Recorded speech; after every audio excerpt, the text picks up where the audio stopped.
Hello everybody and welcome back to Pravus Gaming and more EU4, The Rights of Man, playing as Ethiopia. The first couple of videos in this series have just gone live pretty recently, and I've been looking through a couple of comments, and there are a couple things I want to address real quick before I go on.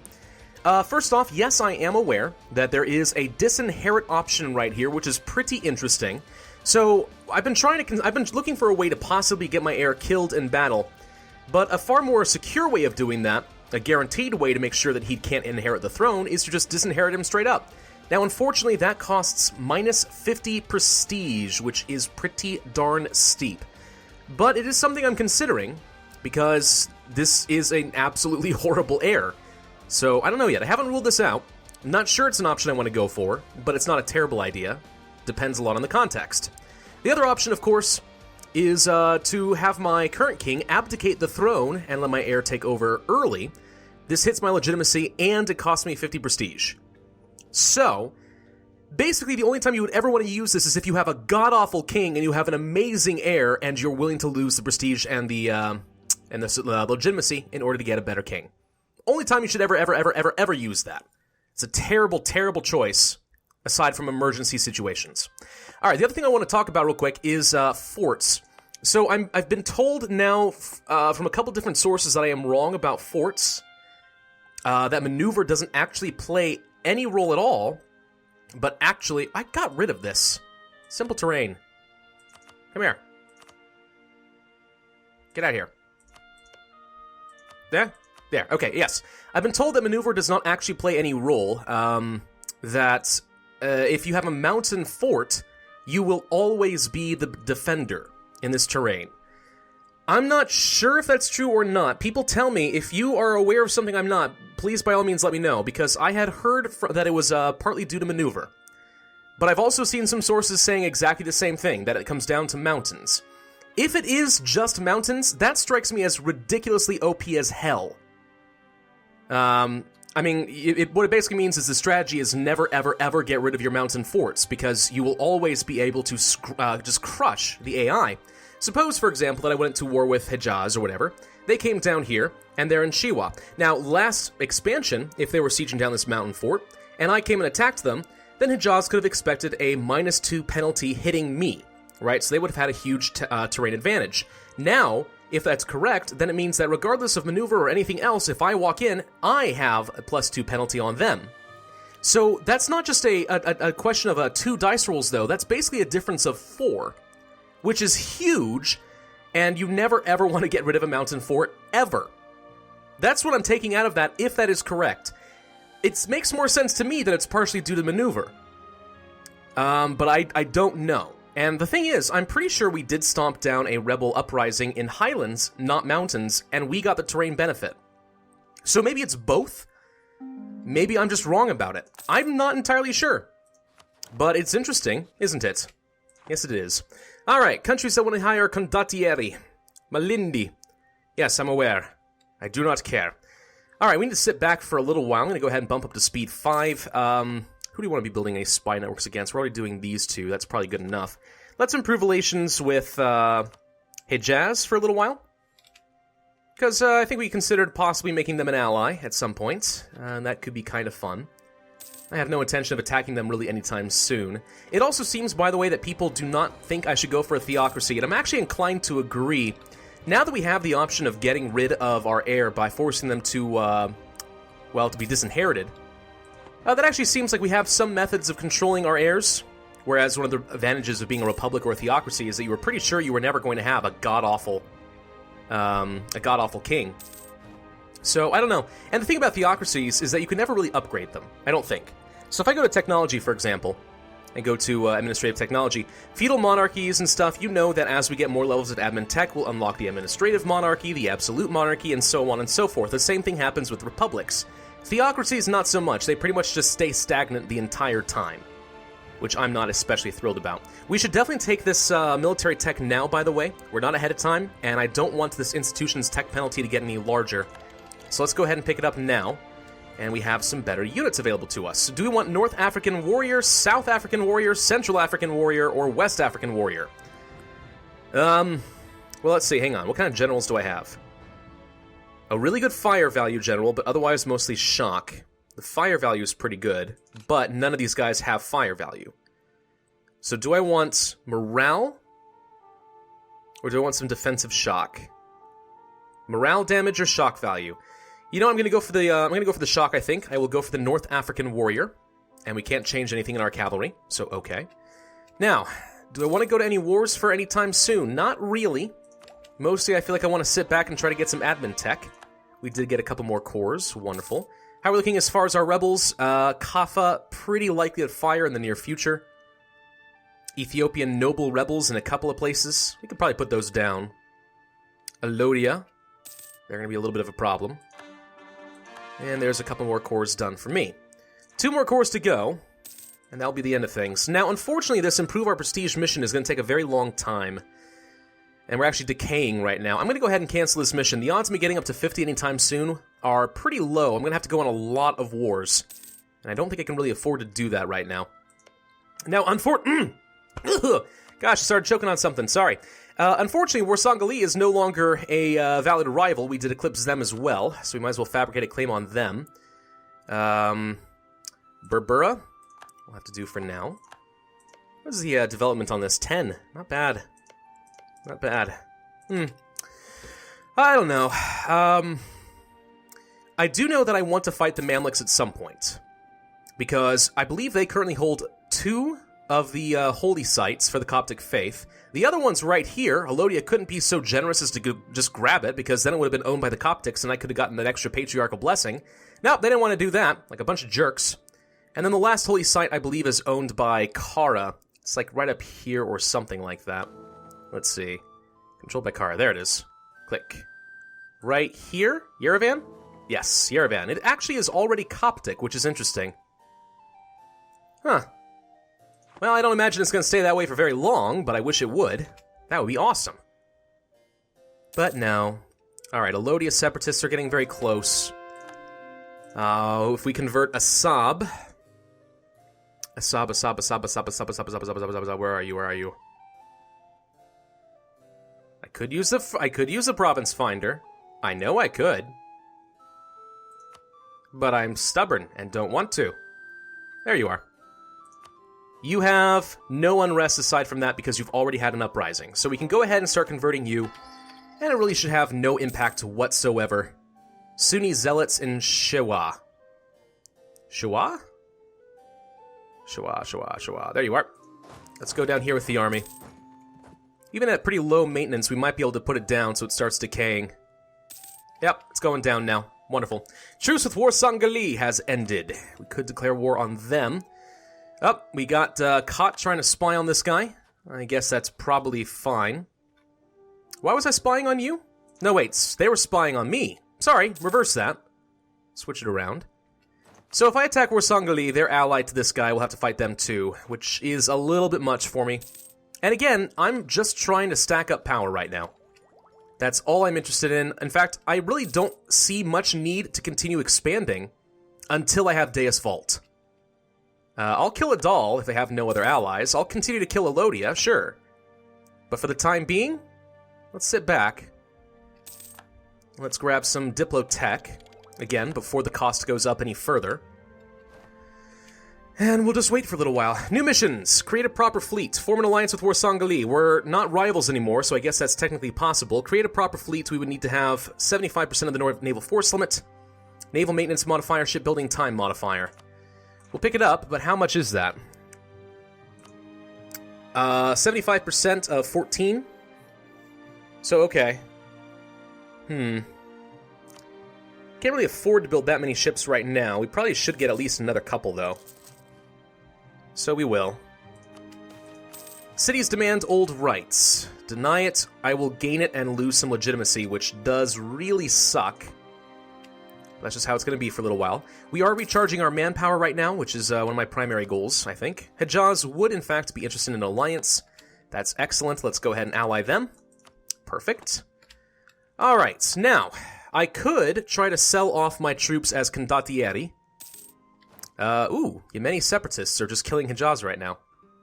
The Mamluks would like condottieri. There you go. If I talk to them and offer them condottieri and offer my entire army, they would pay me 8 ducats a month? Who are you currently at war with? You're defending against the Ottomans. Do I want to fight the Ottomans? And try to preserve the Mamluks? No, I feel like that's a losing war. There's a good chance I'll lose all my troops, even for 8 ducats a month.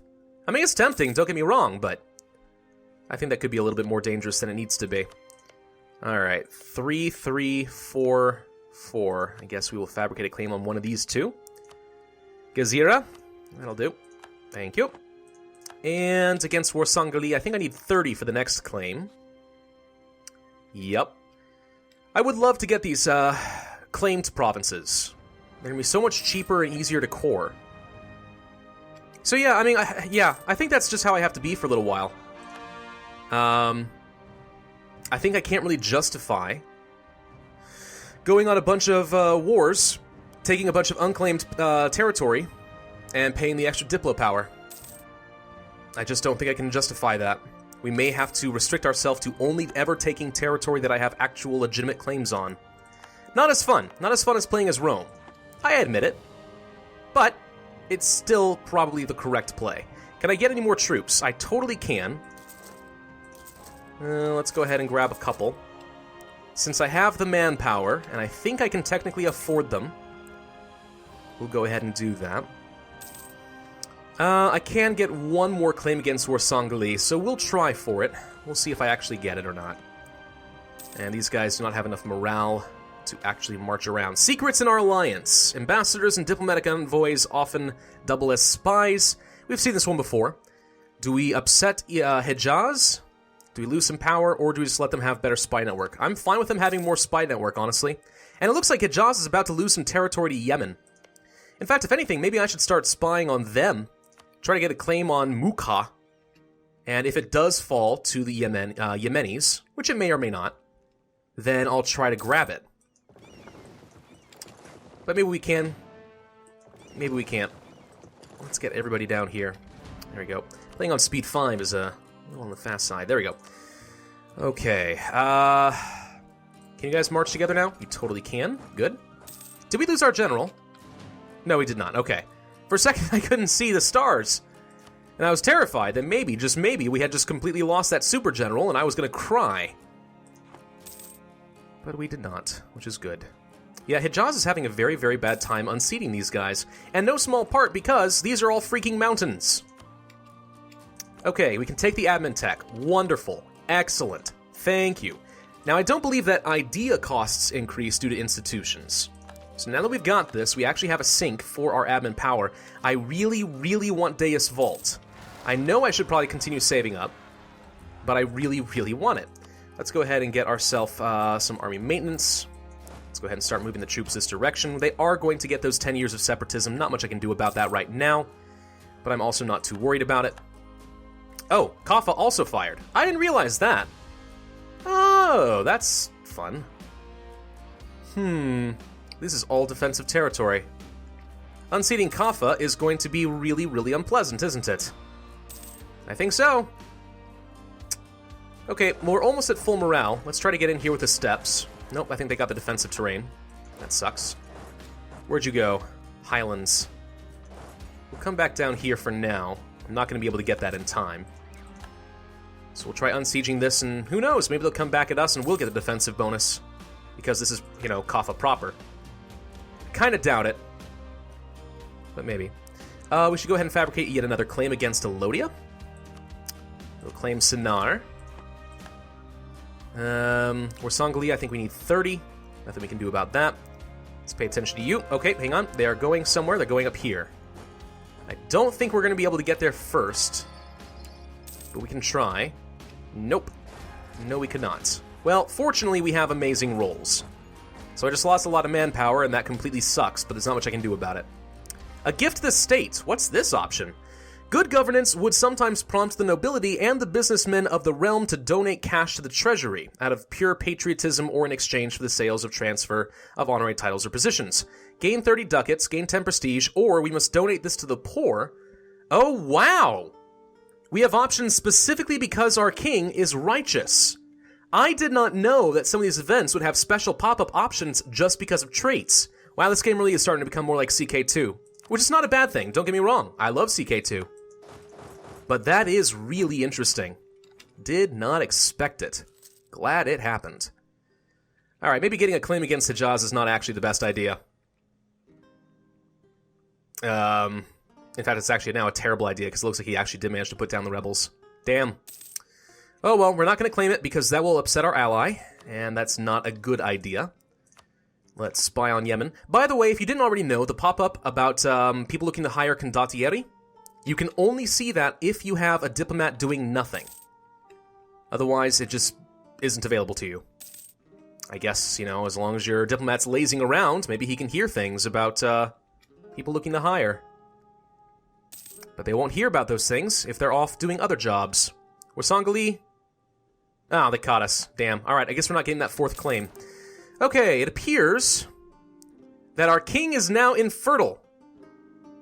So the chance of a new heir is now extremely low. Well, that's problematic. I don't think I can disinherit. I mean, if I do, what happens? A regency council would begin. Well, okay, no, not necessarily. Okay, let me think that through for a second. If I disinherited Baeda, he would go away. I would have no heir. If I die, I imagine, well, I don't have any royal marriages, so I imagine someone else would succeed to the throne. Does it say here? It doesn't really tell me because I still have an heir. If, however, I disinherited him and got a new heir, and the heir was just a baby, then Eleni would succeed to the throne and be my regent for a while. I'd get all of her monarch points, which is not necessarily a bad thing. I don't know. Now I'm a little bit nervous. I'm really nervous about the idea of disinheriting now. That may not be a very good call. May not. Let's talk to our estates for a minute. Clergy. You need influence. I can't recruit a minister? You need 40 influence. If I seek your support, and then I could recruit a theologian or an inquisitor. Inquisitor is better for missionary strength. A theologian is better for unrest. If I had to pick one of them, which would I go for? Probably the inquisitor, because I have really bad missionary strength right now. Okay, go for that, and then demand administrative support. And now I have 100 extra power. Alright, for the nobility, could demand military support. Don't really care about that. Could get some extra influence of the nobility. Could call a diet, or a die, or whatever. To make them loyal, that could be pretty good. It would reduce my army maintenance cost, but I would lose prestige in the process. But we're going to do it. Let's go ahead and make them pretty loyal. And I don't think there's anything else I really want to do with them. Okay. Okay, so now we're getting really close to getting Deus Vult, which will be excellent. In search of the soul. A few religious conversions here, some impressive arguments about morality of man there, and one of our most learned noblemen has decided to take up a monastic life. I shall follow in the footsteps of Saint Chanute the Archimandrite. Archimandrite? One day I might even found a monastery of my own, he exclaims passionately. Not everyone would agree with the nobleman's decision, however, and even though he has already started giving away his belongings, there might still be time to talk the man out of going. We could use that passion in some of our provinces.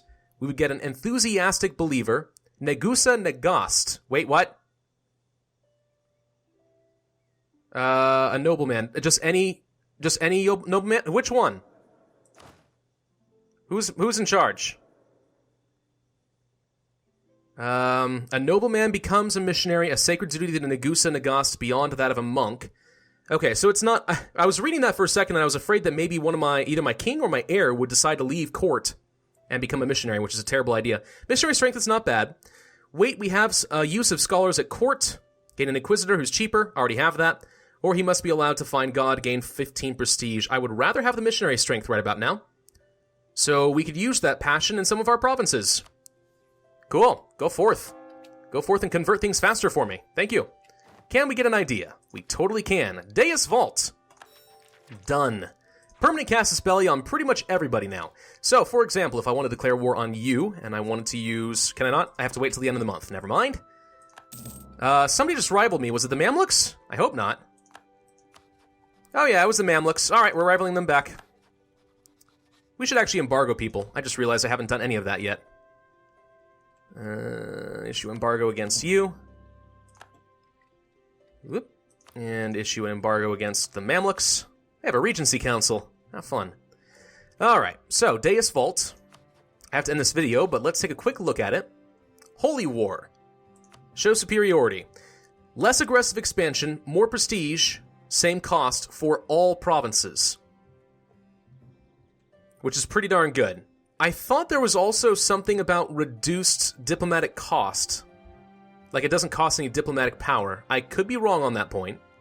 But either way, the reduced aggressive expansion and the increased prestige is very, very powerful. The only way to get a ticking war score is to win the majority of battles. So, that's pretty nice. Not at 100% army maintenance, yeah, I'm aware. And I basically have this against anyone who's not a Coptic. So, everyone except for Elodia, basically. I now have a cast a spell against them, which is pretty darn cool, I think. Elodia, what are you currently suffering from? Makurian separatists, you only have 4,000 troops. I suspect you're about to lose. I suspect you're about to lose something very important to you. Fabricate a claim on Edan. I forgot to look up how you pronounce that. And let's go ahead and pull off of them.